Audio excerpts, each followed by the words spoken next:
Dharmapuri 22 SC కాన్స్టిట్యున్సీకి సంబంధించి court ఆదేశాల మేరకు ప్రోటోకాల్ ఫాలో చేస్తూ అందరికీ అందరికీ అదేవిధంగా దాంతో పాటు రేషనల్ పార్టీస్ అదేవిధంగా రేషనల్ పార్టీస్ రిప్రజెంటేటివ్స్ కూడా నోటీస్ ఇవ్వడం జరిగింది. వారి సమక్షంలో ఇచ్చిన టైంకి 10:30కి మేము ప్రయత్నించడం జరిగింది కదండి. మీరు స్ట్రాంగ్ రూమ్ చూస్తే తెలుస్తుంది. మేము లాక్ ఎలా ఉంది మేము చూడము, ఎందుకంటే మొత్తం కూడా సీల్డ్ ఉంటది. సీల్ అయ్యి మొత్తం లాక్ వేసిన తర్వాత సీల్ చేయడం జరుగుతుంది. దానిపైన ప్లైవుడ్ ఉంటది. మనకి లోపల లాక్ ఏముంది కూడా తెలియదు.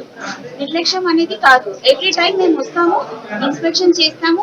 ప్రాపర్ గా ఈవీఎం కూడా ఉందా లేదా, లేకపోతే ఏమైనా వర్షం కారి ఏమైనా ఇలా అయిందా, అలాంటివన్నీ చూసుకుంటాం. ఫైర్ ఎక్స్టింగ్విషర్ ఉందా, ఎవ్రీ మంత్ మనం చెక్ చేయడం జరుగుతుంది. అది ప్రక్రియ ప్రతిసారి చేస్తాం. పర్సనల్ గా జగిత్యాల జిల్లా ధర్మపురి 2018 ఎన్నికల ప్రక్రియపై కాంగ్రెస్ అభ్యర్థి అడ్లూరి లక్ష్మణ్ ఫైర్ అయ్యారు. కోర్టు ఆదేశాలు ఇచ్చిన తాళాలు లేవంటూ స్ట్రాంగ్ రూమ్స్ ఓపెన్ చేయకపోవడం ఏంటి అని ప్రశ్నించారు ఆయన. తెరుచుకున్న స్ట్రాంగ్ రూమ్లో కోర్టు కోరిన డాక్యుమెంట్స్ లేవని, ఈ విషయంపై ఎన్నికల కమిషన్కు ఫిర్యాదు చేస్తామని చెప్పారు. కోర్టుకు కూడా వెళతామని స్పష్టం చేశారు. ఇది నిర్లక్ష్యమా, ఉద్దేశపూర్వకంగా జరిగిందో తేటతెల్లం కావాలని డిమాండ్ చేశారు. ఈ రాష్ట్రంలో మొదటిసారి ఎలక్షన్ పిటిషన్ లో కూడా స్ట్రాంగ్ రూమ్ ఓపెన్ చేయమని కోర్టు డైరెక్షన్ ఇచ్చింది. ఎందుకు కొప్పరీశ్వర్ గారి స్ట్రాంగ్ రూమ్ దగ్గర రాలేదు? ఎందుకు ఈ తాళం చేయి 4.5 సంవత్సరాలకి ఈ తాళం చేయి కలెక్టర్ ఆధ్వర్యంలో కలెక్టర్ కంట్రోల్ లేదు? దీనికి జవాబు చెప్పాలి government of India election commission కు. ఏదైతే కలెక్టర్ కు సంబంధించిన తప్పిదం వల్ల నాకు తీవ్ర అన్యాయం జరిగిందని కోర్టు ఆశ్రయించిందో ఈ రోజు వాస్తవం జరిగింది. నిజం రుజువైందన్న విషయాన్ని మీడియా ముందు చెప్తున్నా. నిజం రుజువైందన్న విషయాన్ని మీడియా ముందు చెప్తున్నా. ఏదైతే కలెక్టర్ కీసు ఉండాల్సిన కీసు కలెక్టర్ కంట్రోల్ లేకుంటే ఎక్కడ ఉన్నాయి ఆ కీసు? ఎవరి దగ్గర ఆ తాళం చేతులు ఉన్నాయి? నేను 1-2 సార్లు అడిగినా, మేడం గారు ఇప్పుడు ఈ కీస్ ఏదైతే నాకు అందుబాటులో నా దగ్గర ఉన్న కీస్ ఏదైతే ఉన్నాయో 786006 ఉంది, 786402 ఉంది. ఏదైతే స్ట్రాంగ్ ఓపెన్ చేయాల్సిన తాళం చేతులు నా దగ్గర లేవని ఇప్పుడున్న కలెక్టర్ గారు మాకు ఇక్కడ ఆన్ రికార్డెడ్ కూడా చెప్పడం జరిగింది. దానికి సంబంధించిన రిపోర్ట్ కూడా ఇప్పుడు ఇస్తానని చెప్పింది. మీరు రేపు పొద్దున ఈ మ్యాటర్ మొత్తం కోర్టులో ఉంది కాబట్టి గౌరవ కోర్టుకు మా అడ్వకేట్ ద్వారా తెలియజేస్తాము. ఈ రాష్ట్రంలో మొదటిసారి ఎలక్షన్ పిటిషన్ లో కూడా స్ట్రాంగ్ రూమ్ ఓపెన్ చేయమని కోర్టు డైరెక్షన్. కోర్టు ఆదేశాల మేరకు జగిత్యాల జిల్లా ధర్మపురి నియోజకవర్గానికి సంబంధించిన ఈవీఎంలు భద్రపరిచిన స్ట్రాంగ్ రూమ్లు తాళాలు దొరకకపోవడంతో అధికారులు ప్రయత్నం ఫలించలేదు. హైకోర్టు ఉత్తర్వుల మేరకు నూకపల్లి శివార్లోని వీఆర్కే ఇంజనీరింగ్ కాలేజీలో స్ట్రాంగ్ రూమ్ తెరిచేందుకు ఉదయం 10 గంటలకు వచ్చిన అధికారులకు తాళాలు దొరకలేదు. దీనిపై కాంగ్రెస్ నాయకులు తీవ్ర అసహనం వ్యక్తం చేస్తున్నారు. ఇదే అంశానికి సంబంధించి మరింత సమాచారం అందించడానికి మా ప్రతినిధి శ్రీకాంత్ సిద్ధంగా ఉన్నారు. శ్రీకాంత్, చెప్పండి. Thank you Rajasekhar. 2018 అసెంబ్లీ నియోజకవర్గానికి సంబంధించి జగిత్యాల జిల్లా ధర్మపురి నియోజకవర్గం ఎలక్షన్లలో కాంగ్రెస్ ఏదైతే బీఆర్ఎస్ అభ్యర్థి కొప్పుల ఈశ్వర్ పై 464 ఓట్లతో ఓడిపోయారు. అయితే 2019లో కాంగ్రెస్ అభ్యర్థి అడ్లూరు లక్ష్మణ్ హైకోర్టును ఆశ్రయించారు. అవకతవకలు జరిగాయి. అప్పుడున్న ఎన్నికల అధికారులు తన ఓటమికి కారణము కొప్పుల ఈశ్వర్కి లబ్ధి చేకూరేలా వ్యవహరించారని చెప్పేసి 2019లో ఆయన కోర్టుకు ఎక్కారు.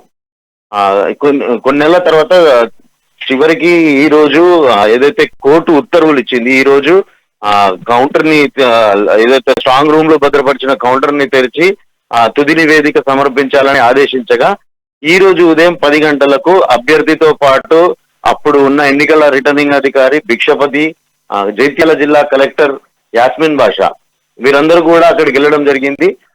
ఏదైతే ఒక రూమ్ కౌంటర్ తెరిచారో దాంట్లో అందుకు సంబంధించిన వివరాలు ఏం లేకపోవడంతో అసహనం వ్యక్తం చేశారు. మళ్ళీ తీరా ఏదైతే ఇంకో గదికి సంబంధించిన తాళం తెరవడానికి ప్రయత్నిస్తే తాళం లేదని తెలియడంతో ఒక ట్విస్ట్, అంటే ఏదైతే ఈ పరిణామానికి సంబంధించి ఒక పెద్ద ట్విస్ట్ గా చెప్పుకోవచ్చు. తాళం గురించి చాలా సేపు వరకు వేచి చూడాల్సిన, అంటే ఒక ఉద్విగ్న వాతావరణం అయితే జగిత్యాల జిల్లాలో ఈ రోజు సెంటర్ లో నెలకొంది. ఏదైతే తాళం చేయిపోయింది అని చెప్పడం వల్ల అడ్లూరి లక్ష్మణ్ కూడా తీవ్ర ఆగ్రహం వ్యక్తం చేశారు. ఇంత నిర్లక్ష్యంగా ఎలా ఉంటారు? ఒక ఎన్నికలకు సంబంధించిన ప్రక్రియకు సంబంధించి ఇన్ని సంవత్సరాలుగా దాన్ని ఎలా భద్రపరచాడో కూడా తెలియదా ఈ అధికారులకు అంటూ తను ఒక ఆగ్రహం కూడా వ్యక్తం చేసిన పరిస్థితి నెలకొంది. అయితే కలెక్టర్ మారారు. అప్పట్లో శరత్ కుమార్ ఉన్నప్పుడు ఈ ఈవీఎంలను భద్రపరచడం జరిగింది. తదనంతరం మరొక కలెక్టర్ కూడా బదిలీపోయారు. ఇటీవలే బదిలీపై వచ్చిన యాస్మిన్ బాసా తనకి ఆ తాళం చేయిలు, అందుకు సంబంధించిన తాళం చేయిలు అందుబాటులో లేవు, ఇది ఎలాంటి నిర్లక్ష్యం లేదు, అందుబాటులో లేదు అని చెప్పేసి మీడియాకు కూడా తెలిపిన పరిస్థితులు ఉన్నాయి. అయితే రేపు హైకోర్టుకు ఈ ప్రక్రియను వివరిస్తాము. ఆ కోర్టు ఉత్తర్వులు ఎలా చెప్తే అలా అంటే ఒకనొక సందర్భంలో తాళం పగలగొట్టి ఓపెన్ చేద్దామని కలెక్టర్ యాస్మిన్ బాషా సూచించడం జరిగింది. కానీ అందుకు అడ్లూరి లక్ష్మణ్ ఎవరైతే కాంగ్రెస్ అభ్యర్థి ఉన్నారో ఆయన ససే మీరు తిరస్కరించారు. దీనిలో ఖచ్చితంగా కుట్ర కోణం దాగి ఉంది. తనకు మళ్ళీ ఏదైతే తనను మళ్ళీ కుట్ర జరుగుతుంది అని చెప్పేసి ఆరోపించారు. అంటే ఇంత నిర్లక్ష్యంగా వ్యవహరించడం పట్ల ఆయన అంత అసహనం కూడా వ్యక్తం చేశారు.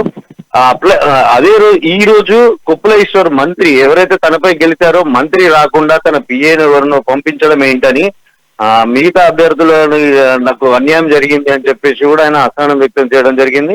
ఈ విషయంలో మళ్ళీ కూడా తిరిగి కోర్టుకు వెళ్తాను, తప్పకుండా దీనిపై న్యాయ పోరాటం చేస్తామని తెలిపిన పరిస్థితి అయితే ఉన్నది. Rajasekhar, thanks for updates Srikanth.